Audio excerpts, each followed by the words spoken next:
यह कहानी 1983 की है। पूरा भारत खुशी से झूम रहा था। हमने क्रिकेट वर्ल्ड कप जीत लिया था।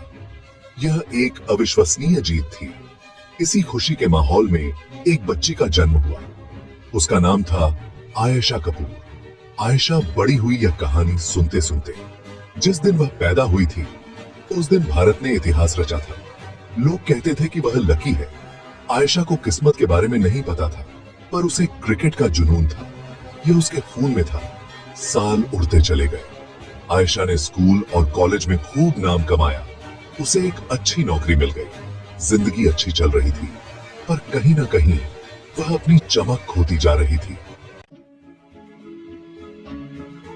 आयशा अपने लैपटॉप को घूर रही थी। घड़ी में 2 बज चुके थे। ऑफिस में एक और देर रात। वो एक मार्केटिंग एग्जीक्यूटिव थी। प्रेजेंटेशन, डेडलाइन और कॉफी के ढेरों कप। उसकी जिंदगी बस इतनी ही रह गई थी। जो लड़की कभी इतनी जिंदा दिल हुआ करती थी, अब हमेशा थकी हुई रहती थी। उसके दोस्त भी उसे पहचान नहीं पाते थे। आयशा को अपने पुराने दिन याद आते थे। हंसी मजाक, क्रिकेट और सपनों से भरे दिन। एक दिन उसके बॉस ने उसे बुलाया। उसके पास एक नया प्रोजेक्ट था, एक बहुत बड़ा प्रोजेक्ट। इसमें इंडियन क्रिकेट टीम के साथ काम करना था। आयशा को अपने कानों पर यकीन नहीं हुआ। क्या ये उसके पैशन से दोबारा जुड़ने का मौका था? यही। आयशा उस कमरे में दाखिल हुई जो क्रिकेट के दिग्गजों से भरा हुआ था। उसकी धड़कनें बढ़ गईं। वो हैरान थी। ये वो हीरो थे जिन्हें वो बचपन से देखती आई थी, और अब उसे उनके साथ काम करना था। शुरुआती दिन अजीब थे। प्लेयर्स उसे एक और कॉर्पोरेट टाइप समझते थे। आयशा उनसे जुड़ने की कोशिश कर रही थी, पर उसमें और उनमें कोई तालमेल नहीं था। वो खुद को अलग थलग महसूस कर रही थी। उसे अपनी पुरानी जिंदगी की सादगी याद आ रही थी, पर उसे अपना काम करना था। आयशा ने एक गहरी सांस ली और खुद को साबित करने की ठान ली। वो उन्हें दिखाकर रहेगी कि वो बस एक सूट पहने हुए औरत नहीं है। आयशा ने इस प्रोजेक्ट में अपना तन मन लगा दिया। वो नए नए आइडियाज लेकर आई। उसने फैंस के लिए इवेंट्स आयोजित किए। उसने प्लेयर्स से खुलकर बात कर उन्हें अपने जैसा बना लिया। धीरे धीरे चीजें बदलने लगी। टीम जीतने लगी। मीडिया में हलचल मच गई। सब इसे आयशा का जादू कहने लगे। सबको लगने लगा कि आयशा उनकी लकी चार्म है। आयशा की जिंदगी एक बार फिर चर्चा में थी, पर इस बार बात अलग थी। वो बस उस दिन पैदा हुई लड़की नहीं थी जिस दिन इंडिया जीता था। वो आयशा कपूर थी, मार्केटिंग की उस्ताद, जिसके हाथों में जादू था। या यूं कहें कि सबको यही लगता था। टीम के कप्तान विराट थे। वो एक लीजेंड थे। अपने आक्रामक अंदाज और अटूट आत्मविश्वास के लिए जाने जाते थे। आयशा उनकी बहुत इज्जत करती थी, पर वो उनका एक अलग पहलू भी देखती थी। एक ऐसा पहलू जो घमंडी और नियंत्रण करने वाला था। उनके व्यक्तित्व आपस में टकराते थे। विराट उन्हें अपनी ताकत के लिए खतरा मानते थे। आयशा उन्हें टीम की प्रगति में बाधा के रूप में देखती थी। उनके बीच तनाव साफ दिखाई देता था। आयशा ने उनसे बात करने की कोशिश की, पर विराट सुनने को तैयार ही नहीं थे। उन्हें यकीन था कि टीम के लिए क्या अच्छा है, वो उनसे बेहतर कोई नहीं जानता। आयशा जानती थी कि उसे कुछ करना होगा, पर क्या? एक दिन आयशा ने गलती से कुछ सुन लिया। 2 खिलाड़ी धीमे स्वर में बात कर रहे थे। उन्होंने मैच हारने के बारे में कुछ कहा। आयशा के तो जैसे पैरों तले जमीन खिसक गई। क्या यह सच हो सकता है? उसने ध्यान देना शुरू कर दिया। उसने अजीब और गरीब चीजें होती देखी। खिलाड़ी अजीब तरह की गलतियां कर रहे थे। अजीब और गरीब वक्त पर फोन आ रहे थे। आयशा जानती थी कि उसे इस मामले की तह तक जाना होगा। यह सिर्फ उसकी नौकरी से बढ़कर था। ये उस खेल की ईमानदारी की बात थी जिससे वो प्यार करती थी।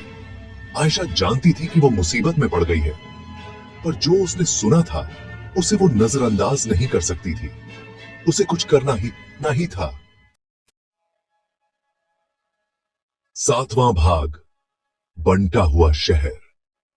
मुंबई, एक ऐसा शहर जो कभी नहीं सोता, आज एक गहरे संकट में है। खबर बम की तरह फटी, हर कोई स्तब्ध रह गया। मैच फिक्सिंग के आरोपों ने इंडियन क्रिकेट टीम को हिलाकर रख दिया। खिलाड़ी और प्रशंसक सभी सदमे में थे। मीडिया में भूचाल आ गया, उंगलियां उठने लगी, हर कोई जवाब चाहता था। और मुख्य संदिग्ध थी आयशा कपूर, एक नाम जो अब हर किसी की जुबान पर था। अफवाहें जंगल की आग की तरह फैल गईं। हर कोई अपनी राय दे रहा था। लोगों ने कहा कि उसने खिलाड़ियों को अपने जाल में फंसाया था। उसकी हरकतों पर सवाल उठने लगे। उसने टीम के खिलाफ ही दांव लगाया था। यह एक बड़ा धोखा था। आयशा पूरी तरह टूट चुकी थी। उसकी दुनिया बिखर गई थी। उसने अपनी जिंदगी इस टीम को समर्पित कर दी थी। क्रिकेट उसके लिए सब कुछ था और अब वे उस पर इसे बर्बाद करने का आरोप लगा रहे थे। यह उसके लिए एक बड़ा झटका था। लोग उसके खिलाफ हो गए। हर कोई उसे दोषी मान रहा था। उसे गद्दार करार दिया गया। उसकी छवि पूरी तरह से धूमिल हो गई थी। उसका चेहरा हर जगह समाचारों में छाया हुआ था। हर कोई उसकी कहानी जानना चाहता था।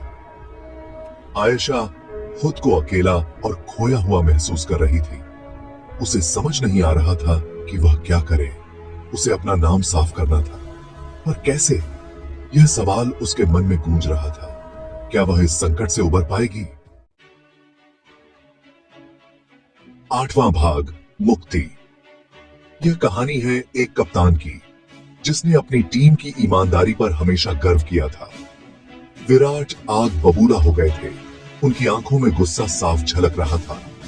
उन्हें यकीन नहीं हो रहा था कि उनकी टीम ऐसे कांड में शामिल थी।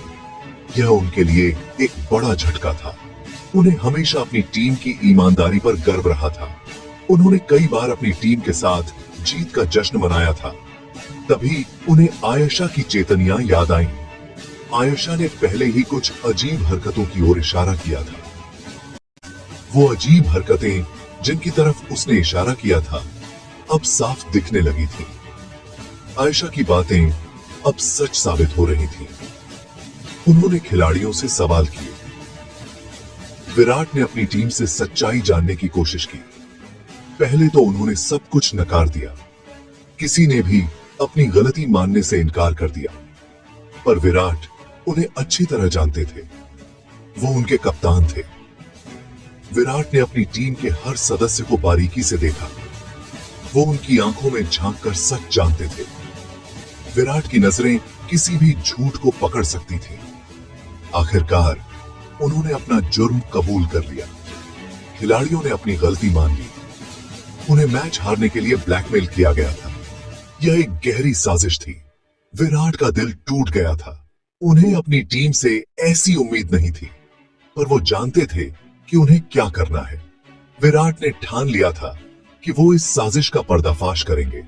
उन्हें असली अपराधियों को बेनकाब करना था और आयशा का नाम साफ करना था। विराट ने आयशा के साथ मिलकर जांच शुरू की। वो उसका इतना तो हक अदा करते।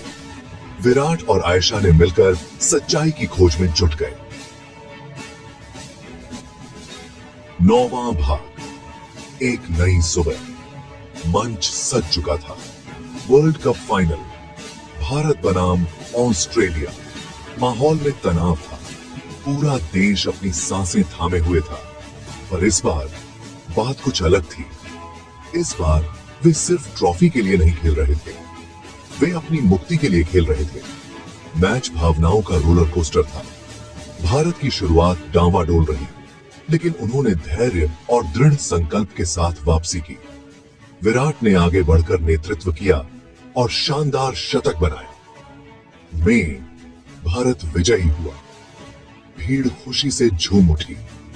न्याय हुआ था। असली अपराधी सलाखों के पीछे थे और आयशा कपूर एक हीरो थी। 10वां भाग, एक नई शुरुआत। यह एक नई सुबह थी, एक नई उम्मीद की किरण। आयशा मंच पर खड़ी थी और भीड़ का शोर उसके ऊपर छाने लगा। यह वह क्षण था जिसका उसने हमेशा सपना देखा था। वो नरक से गुजरकर वापस आई थी। उसने हर मुश्किल का सामना किया था, हर चुनौती को पार किया था। पर वो और मजबूत होकर उभरी थी। उसकी आत्मा में एक नई शक्ति का संचार हुआ था। उसने अपने डर का सामना किया था। उसने अपने भीतर की कमजोरियों को हराया था। उसने अपनी आस्था के लिए संघर्ष किया था और वो जीती थी। उसकी आस्था ने उसे कभी हारने नहीं दिया। पर उसकी कहानी यहीं खत्म नहीं होती। ये तो बस शुरुआत थी। अब उसका एक नया मिशन था, एक ऐसा मिशन जो समाज में बदलाव लाएगा।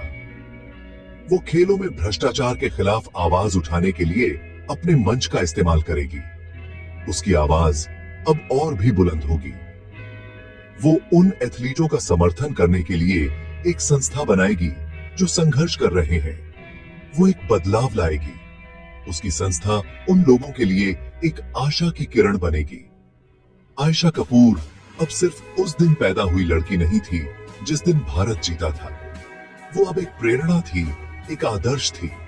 वो उम्मीद की निशानी थी। उसकी मुस्कान में एक नई उम्मीद की झलक थी, बदलाव की मशाल थी। वो थी आयशा का जादू। उसकी कहानी ने अनगिनत लोगों को प्रेरित किया। आयशा का जादू अब हर दिल में बस चुका।